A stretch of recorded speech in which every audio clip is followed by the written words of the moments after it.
My family banned me from Christmas for being a loser while I secretly carried my selfish sister financially, until I revealed her web of lies and ripped off the fake mask she hid behind for years.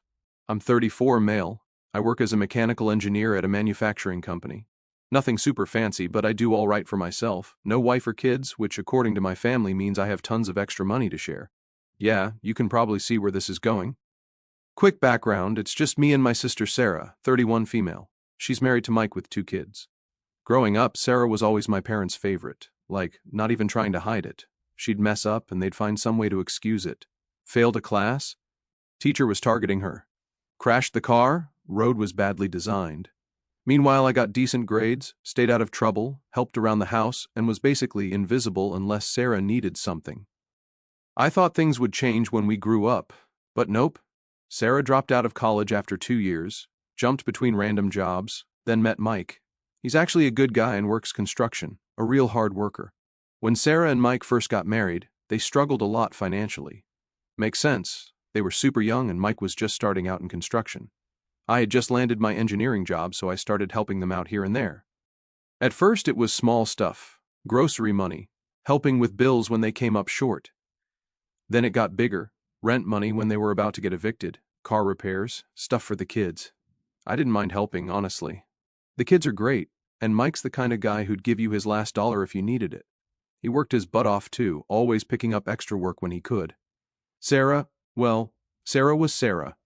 She'd bounce between jobs, never really sticking to anything. Always had some reason why it didn't work out. Everything was pretty normal, well, our kind of normal anyway, until about a month before this past Christmas. I'm sitting at work doing some CAD designs for a new project when Sarah calls. She's all excited, talking super fast about how she needs $15,000 for the kids' education fund. Says it's a special program where if you invest now, it doubles by the time they're in college. Right away, something felt off. First, $15,000 is way more than I usually help with. Second, Mike never mentioned anything about starting a college fund, which was weird because he usually talks to me about big financial decisions. When I asked Sarah for more details about this program, she got super defensive and started saying stuff like, "Don't you care about your niece and nephew's future?" And I thought family was supposed to help family. I tried explaining that $15,000 is a lot to just hand over without more information and asked her to send me details about the program so I could look it over. I mean, if it's legit, why not? She completely flipped out, started crying, saying I never really cared about them, that I just pretend to help to make myself look good. Then she hung up on me. I tried calling Mike after that, but couldn't reach him. I sent him a text asking if everything was okay, but he just replied, "Yeah, man, all good, just super busy with work." Looking back, I should have pushed harder. Should have told him about Sarah's weird request, but I didn't want to cause problems in their marriage. The next few weeks were strange. Sarah wouldn't answer my calls or texts. My mom called once to ask why I was being difficult with Sarah, but wouldn't give me details about what Sarah told her. Dad just sent this weird text saying family should stick together. I had no idea what was going on, but I figured it would blow over by Christmas. Man, was I wrong about that. I actually spent extra on presents, especially for the kids. Got Tommy this awesome remote control car he'd been talking about for months and found this art set Emily wanted. Even got Mike some new work boots because I knew his were wearing out. Wrapped everything up nice, even bought some extra generic presents in case anyone brought unexpected guests. I remember driving to my parents' house on Christmas morning, thinking about how excited the kids would be opening their presents. So there I was, standing on my parents' front porch on Christmas morning. Had 2 bags full of presents, even wore that stupid Christmas sweater Mom got me last year. I rang the doorbell and waited, thinking about how the kids would react to their gifts. Dad opened the door and I instantly knew something was wrong. He had this weird look on his face, like when he's mad but trying not to show it. Before I could even say Merry Christmas, he just goes, "We don't want you here this year." I legit thought he was joking, like, my dad makes bad dad jokes all the time, so I started laughing. That's when Sarah appeared behind him and said, "This is no place for losers. You're really starting to wear on all of us. I'm not even kidding." Those were her exact words. My own sister, who I've helped support for years, called me a loser right to my face on Christmas morning. Mom was there too, standing in the background pretending to fix some Christmas decorations or whatever. She wouldn't even look at me. You know what's funny? She was wearing the necklace I got her for her birthday last year, the one Sarah told everyone she bought, even though I have the receipt saved because it was expensive and I needed it for insurance. I just stood there like an idiot for a minute, still holding these bags of presents. My brain couldn't process what was happening. Like, was this really happening on Christmas? The worst part wasn't even Sarah's smug face or Dad's angry one. It was seeing Mike through the window, sitting on the couch looking totally exhausted. The guy looked like he hadn't slept in days. The kids were somewhere inside. I could hear them playing and laughing. No idea their uncle was getting kicked out of Christmas. I wish I could say I made some epic speech or stood up for myself, but honestly, I just said, fine, if that's how you feel, and walked back to my car, put the presents in the trunk, still wrapped.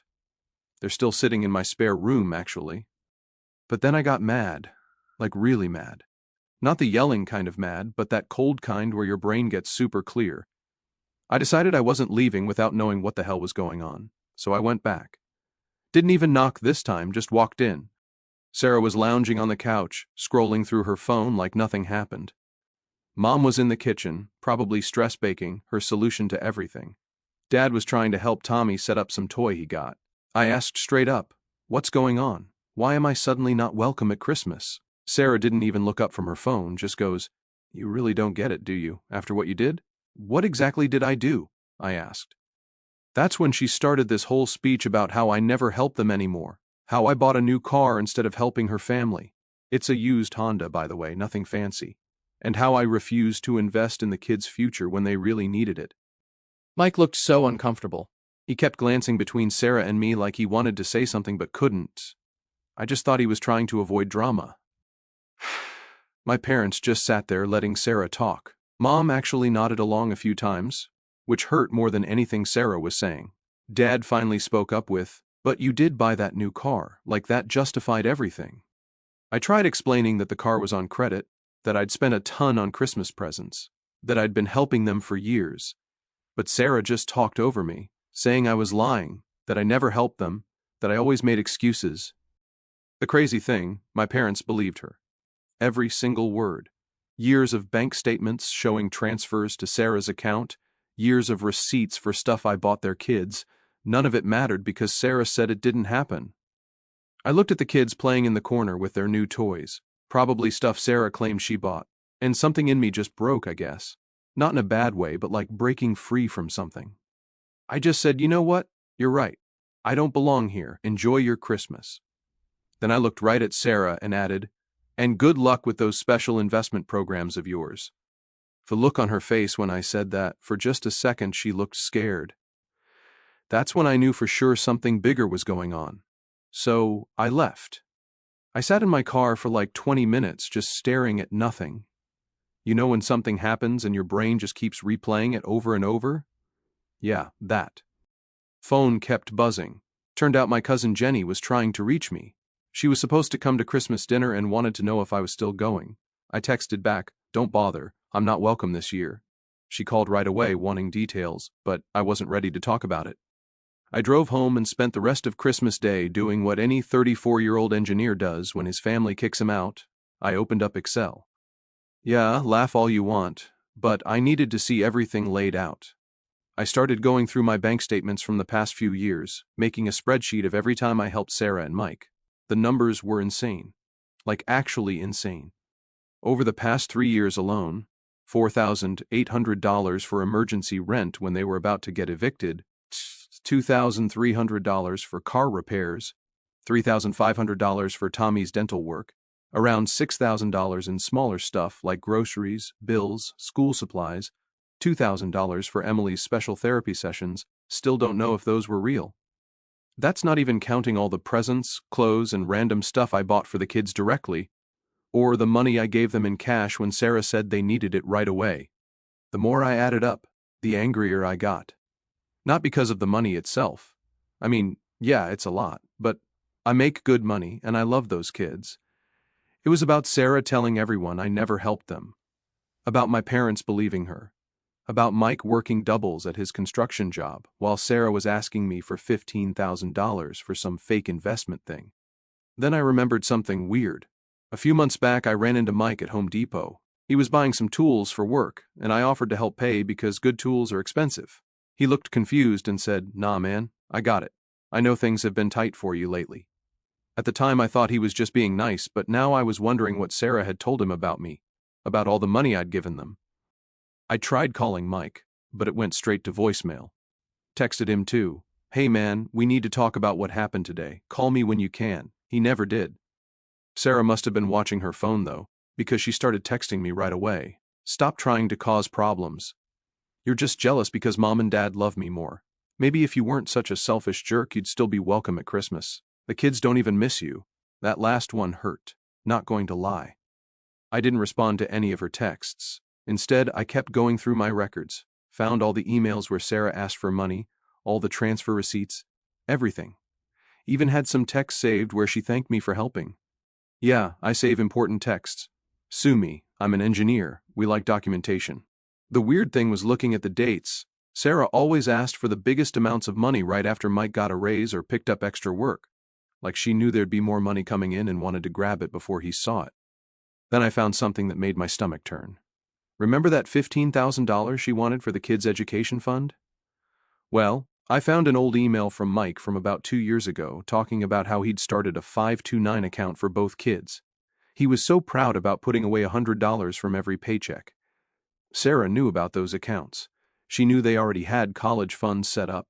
So what did she want that $15,000 for? That's when my phone lit up with a text from a number I didn't recognize. It was Amy, Mike's sister. All it said was, "You need to know what's really going on. Can we meet?" It was weird how she reached out to me, but I agreed to meet at this little coffee shop near my work. Amy showed up looking seriously stressed. First thing she says is, "Mike doesn't know I'm here." Then she pulls out this folder, and I'm thinking, great, more documentation, my kind of person, to be honest. Turns out Amy works at the bank where Sarah and Mike have their accounts. Yeah, I know what you're thinking. Isn't that confidential information? That's exactly what Amy said. She was really nervous about the whole thing, but said she couldn't stay quiet anymore after what she'd seen. According to Amy, Sarah had been opening separate accounts without Mike's knowledge.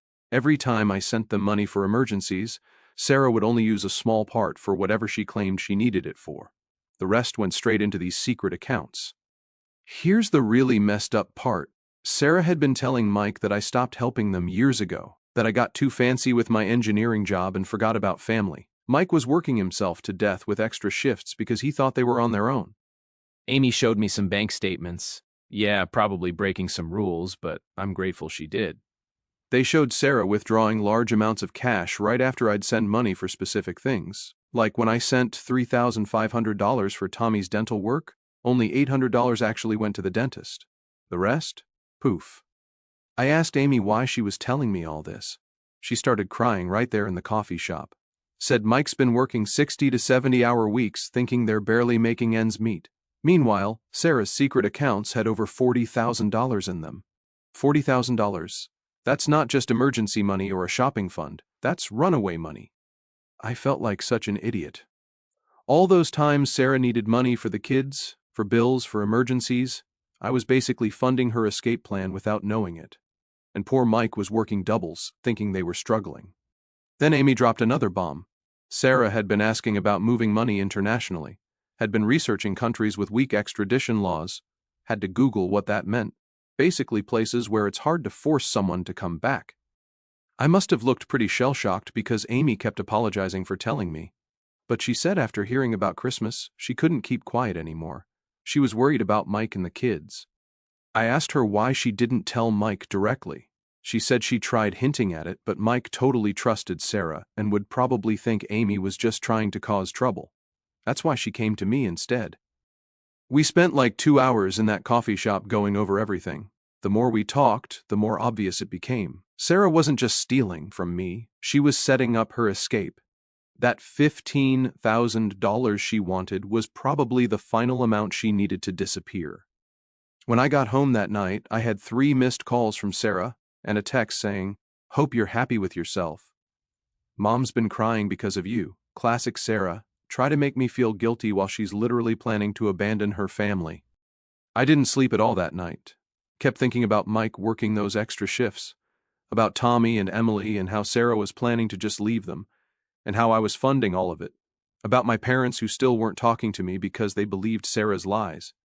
The next morning, I called my company's lawyer. Figured I needed professional advice before doing anything. This was way bigger than just family drama. So my company's lawyer, let's call her Linda, looked over everything I had, bank statements, texts, emails, the whole thing. She said I should talk to Mike directly but be careful about mentioning what Amy told me since that info wasn't exactly obtained legally. I was trying to figure out how to approach Mike when Sarah made things easier by showing up at my house unannounced.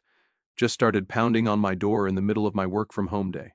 I was literally on a Zoom call about a new project when she showed up. I muted myself, told my CO workers I had a family emergency, and opened the door. Sarah looked totally different from Christmas, messy hair, no makeup, wearing sweatpants, not her usual put-together self. She barged right in and started going off about how I was ruining everything. Kept saying stuff like, "Why couldn't you just help like you always do? And do you know how hard this has been?" I just let her rant. Figured maybe she'd slip up and reveal something. She did. "Mike's being impossible," she said. "He's talking about cutting back his hours because he's tired all the time. I needed that money and you ruined everything by saying no."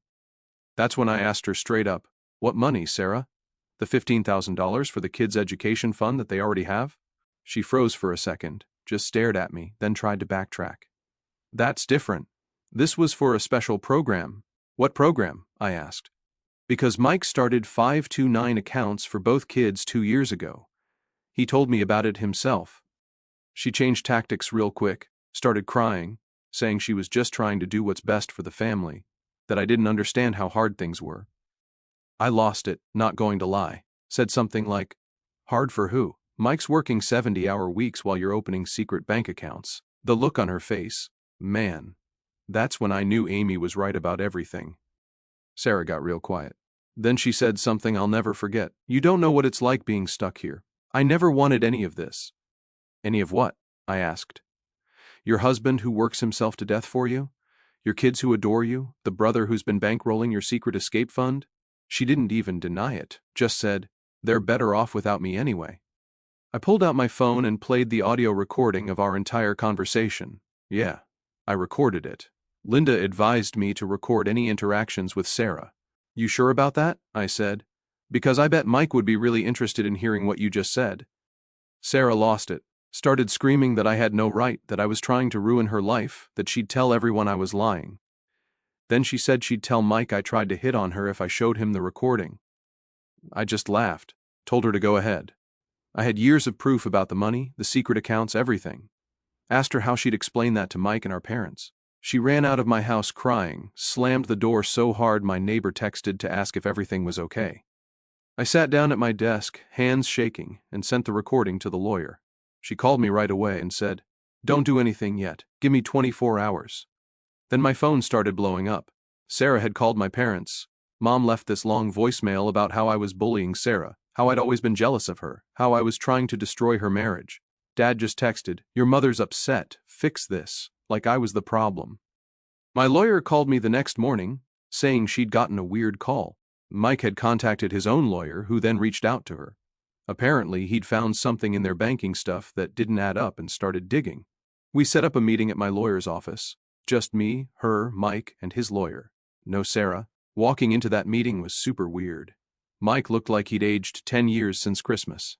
Before anyone said anything, Mike pulled out a folder and put it on the table. "I found these last night," he said. Turned out Sarah had messed up and left her email open on their shared computer. Mike found emails about international bank transfers, and one of them mentioned by name. He'd gone through their bank records after that and found, well, everything. All the times I'd sent money that he never knew about. All the withdrawals Sarah made right after. The secret accounts Amy had told me about. "I've been killing myself working doubles," Mike said, thinking we were barely making it. "Meanwhile, my wife's been hiding money and lying about my own brother-in-law." That's when Linda played the recording from my conversation with Sarah. Mike just sat there getting paler and paler. When it got to the part where Sarah said, "They're better off without me anyway," he put his head in his hands.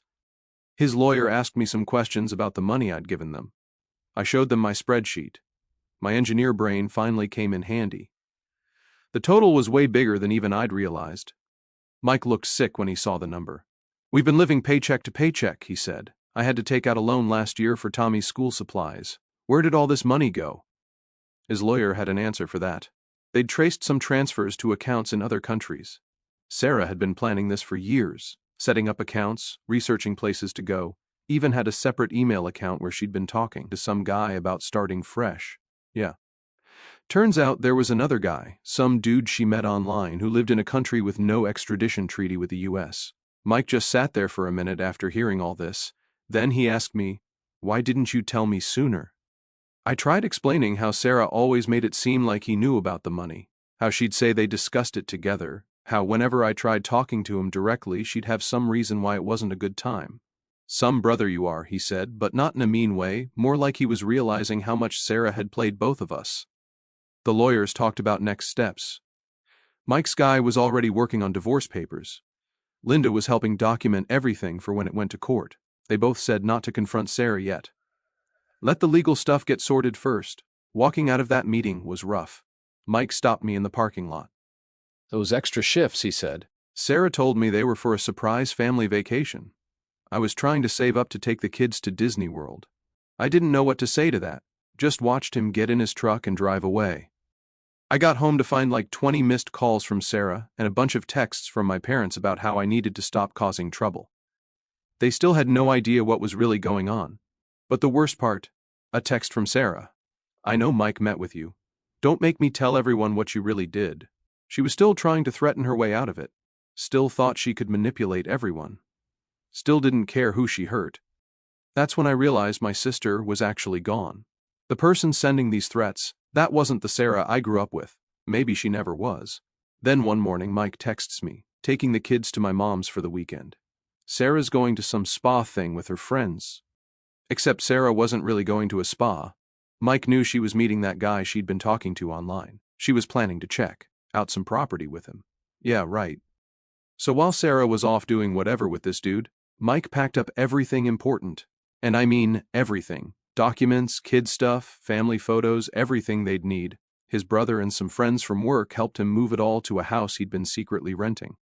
The kids thought they were just going on a fun trip with Dad. Mike told them they were going on an adventure and would be staying somewhere new for a while. They were actually excited about it. I helped too. Took a day off work to help move furniture and stuff.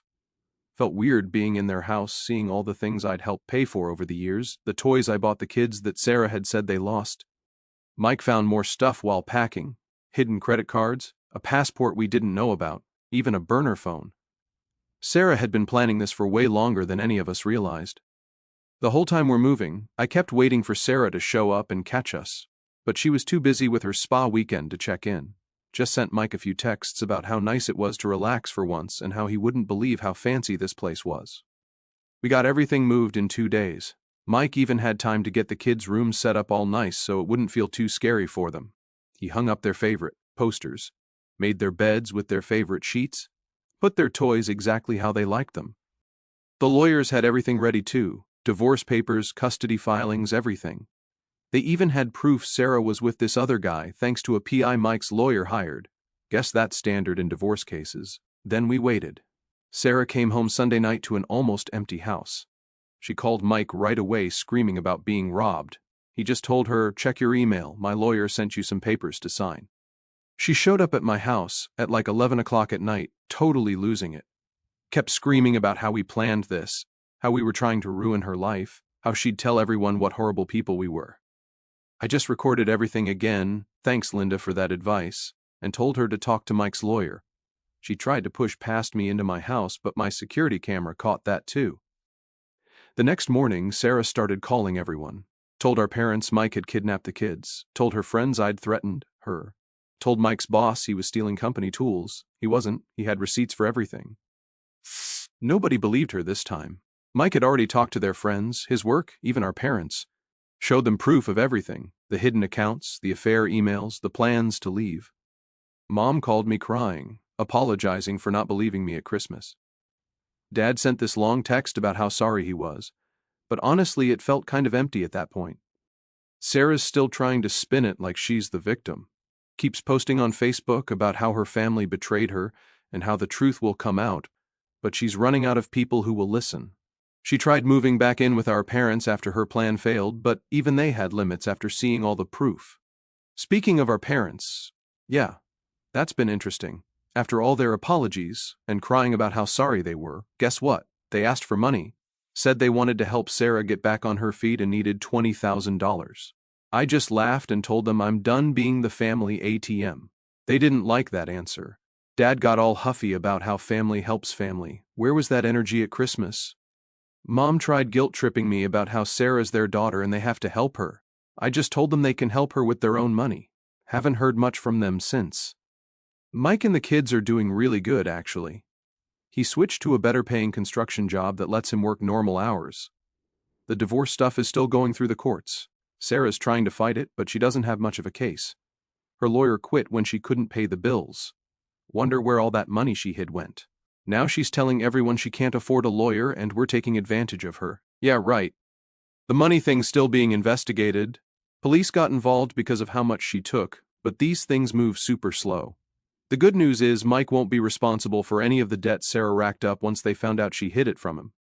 Kids ask about Sarah sometimes, but not as much anymore.